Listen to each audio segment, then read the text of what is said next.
Sir మీ combination చాలా చాలా బాగా అనిపిస్తోంది. జనరల్గా కాంబినేషన్ గురించి ఈ రోజుల్లో రెగ్యులర్గా మాట్లాడుతున్నారు, బట్ వెయిట్ చేస్తున్నటువంటి కాంబినేషన్ మీరు ఎప్పటి నుంచి వెయిట్ చేస్తున్నారు?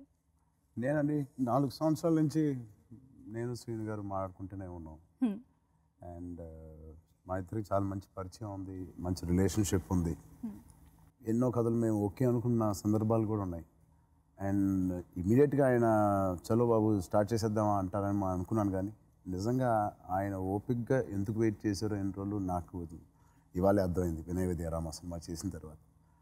దీనికి కొంత టైం కావాలి, ఎట్టి పరిస్థితుల్లో వెంటనే రెడీ చేసేది కాదు బాబు, ఎందుకంటే ఆలే ఎమోషన్స్ కావాలి. ప్లస్ మీరు ఏ జోనర్లో ఉన్నారు అసలు, చిరంజీవి గారు అబ్బాయి మిమ్మల్ని చూపించేటప్పుడు నాకంటూ ఒక విజన్ ఉంటుంది, దాన్ని రీచ్ అవ్వాలి అని అంటే వెంటనే ఫటామని దిగేది కాదండి. సో అందుకని మనం కొంతకాలం ఆగి నాకు సెట్ అయిన తర్వాత నేనే వస్తాను బాబు అని చెప్పేసేసి వెళ్ళిపోవడం జరిగిందండి. ఈలోపు మధ్యలో బాబు కూడా ఒక 2 సినిమాలు స్టార్ట్ చేసేయటం, ఎప్పటికప్పుడే కలుస్తున్నాం, జరుగుతుంది అని చెప్తున్నాను. ఒక ఫుల్ ఫ్లాగ్డ్ వచ్చిన తర్వాత అప్పుడు వెళ్ళి బాబు ఇప్పుడు నేను రెడీ, మీరు ఎప్పుడంటే అప్పుడు వెళ్దాం అని అంటే సరే వింటానండి. విన్నారు, అయిపోయిందండి. ఎందుకంటేనండి ఈరోజు నాకన్నా మేధావులు చాలామంది ఉన్నారండి, అద్భుతంగా స్క్రిప్ట్ చెప్పేవాళ్ళు ఉన్నారు, చేసేవాళ్ళు ఉన్నారు, కానీ భగవంతుడు మాకు అవకాశం ఇచ్చాడు. దీన్ని నిలబెట్టుకోవాలంటే పరిగెడితే మాత్రం కాదండి, జాగ్రత్తగా చేయాలి. ఎందుకంటే నమ్ముకున్న వాళ్ళు ఉన్నారు చాలామంది, వాళ్ళకి ఎట్టి పరిస్థితుల్లో ఇబ్బంది జరగకూడదు. ఫర్ ఎగ్జాంపుల్ చెప్పాలంటే సైరా అనే సబ్జెక్టు 10 years బ్యాకే ఓకే అయింది. ఇవాళ ఎందుకు తీస్తున్నాం అంటే అన్ని పరిస్థితులు కలిసి రావాలి.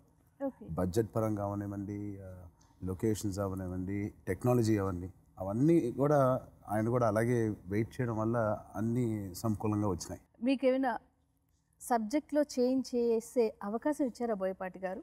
ఏమి లేదండి, ఫ్రాంక్గా చెప్తున్నాను, ఆయన ఇక్కడ ఉన్నారని కాదు, కానీ నిజంగా అవుట్ అండ్ అవుట్ అసలు ఏవి మార్పులు లేకుండానే ఆయన ఎమోషన్స్లో నంబర్ 1 డైరెక్టర్. ఆయన పండించే ఎమోషన్స్ కానీ అవి కానీ, యాక్షన్ ఆయనకి గోళీలాట లాంటిది, అది బేసిక్గా వస్తాయి అది. బట్ మాకు బాగా నచ్చింది ఆయనలో, ఆయన కథలో ఆ ఎమోషనల్ కంటెంట్ కానీ ఆ drama. Please subscribe. Please do subscribe. Please subscribe. Please subscribe. Please subscribe to our YouTube channel.